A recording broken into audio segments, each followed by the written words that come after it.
Hello, everyone. Thanks for coming out. And I'm very happy to have this wonderful collection. I say wonderful because it still astonishes me that it's here at all. It's a selection of my longer poems from over 40 years of publishing. And the idea to do this, amazing, and again I say amazing because I can still hardly believe that I'm holding this book, I have to thank Erín Moure, whose idea this book was, who was so encouraging as we put it together. Refabulations contains work from over 40 years of writing, but not in chronological order. Erín saw it through from start to finish. Erín in Montreal, I'm in Kelowna, Katrina is in Vancouver. And I have to thank Katrina for her editing conscientiously the book. And thank you, Erín, for your work on this and for your beautiful introduction. And thanks to Talon as well for publishing it. The late Diane de Prima said, "A lot of people look back at their early work and say, oh, please, let's just throw those in the fire. But you have to be the advocate and friend of the person you were. That person you were is in a lot of ways a lot braver than you are now because you had a lot more to overcome." A poet by the name of Billy Chernikoff I'm in contact with says that each book of poems is a book of the dead with its own peculiar rites of rebirth. So I'll read interspersed throughout the longer sequences and series are a number of individual poems, and I'll read one of them from 1995, Biography of a Woman. She was so intelligent, she could see wind and hear the coughing of flies. In the basement, she worried about things that hadn't happened yet, but could. Her suitors were swans or had an arm missing. She lost their engagement rings, their car keys, was beaten, shunned, kidnapped. She woke in a deep well, fled, and was captured, forced to sort through 10 tons of millet, pearl rice, popcorn seeds all night by haughty types who tortured her with impunity, jealous of her hair, her goodness that led to betrothal and them snarky and evil behind the curtain as she stepped into the golden crystal carriage. But then she lost the keys or spilled the wax or dropped the stitch or found a dwarf, was dropped off in the woods at night and forced to sew starlight into shirts enough for an army, had her hands chopped off, her feet removed, was mistaken for a broom and left in a corner she had to clean up after devils and soldiers. She was so intelligent, she was the chosen bride of the king's son because she was so beautifully starved that apples flung themselves off apple trees into her grown back hands at midnight.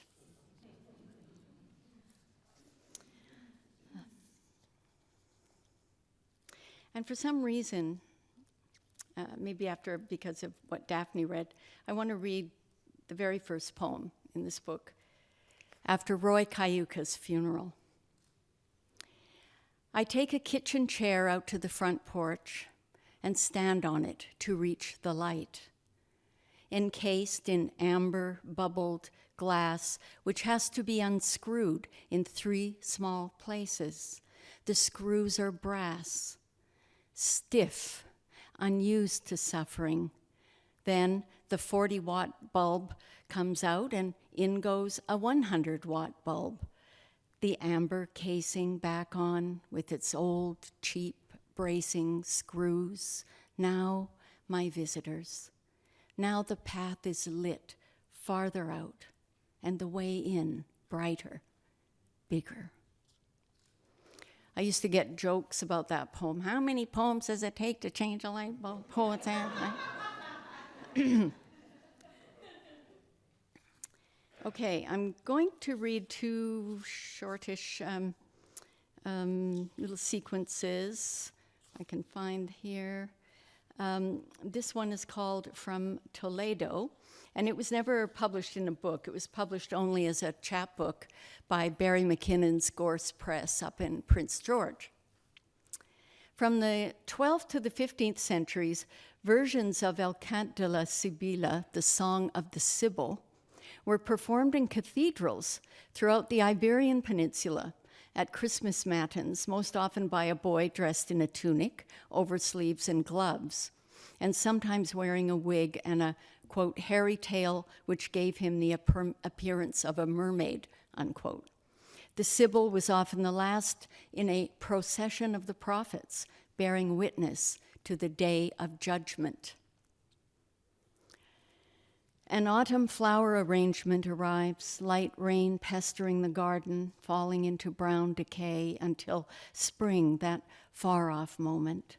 The song of the Sibyl blew into the cavernous cathedral as I opened the door to a woman delivering flowers. I had just unrolled a mauve shag rug downstairs, loops of wool I could slip a finger through, wed myself to a carpet groom, and me a cloth person clad in sweaters and fleece, feet submerged in fluff.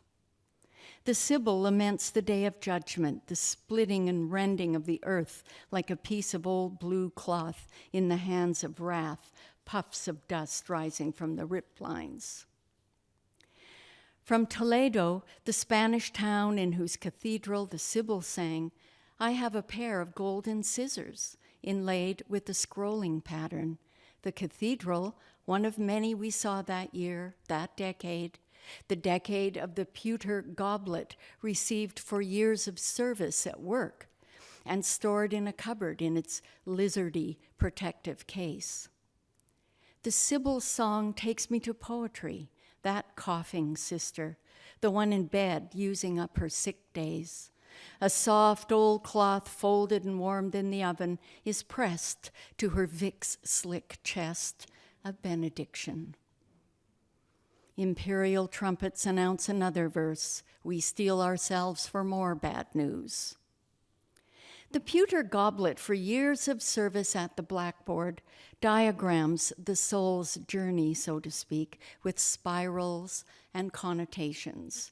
I defend the meaning of texts and would like to say that all interpretations are a matter of possibilities, endlessly recycled within the one possibility. The flower arrangement is set on the table. Dark reds, deep yellows. Another refrain cites the end of the world, the terrors of Judgment Day, the splitting and rending, the wishing one were dead, and finishes with the sound of a bell and more trumpets touting their own representation of pagan intrusions, pagan self-esteem.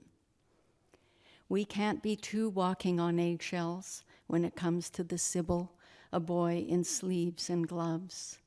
He emerges, sings, leaves the scene or is absorbed in the many voices of the people. Her, his mantilla, cloak, jewels, gown, the cloth at the waist are a folded dimension aslant her sightlines. Many amens signal her departure from this Christmas night and the arrival of the next prophet. We've been waiting a long time. Now the newer music, the variations, the furrowed interpretations. Now the standing up once more, the trouble of coats and boots, someone coughing, the tired choir, the awaited moment, its shine. Okay, I'll leave it there. Thank you.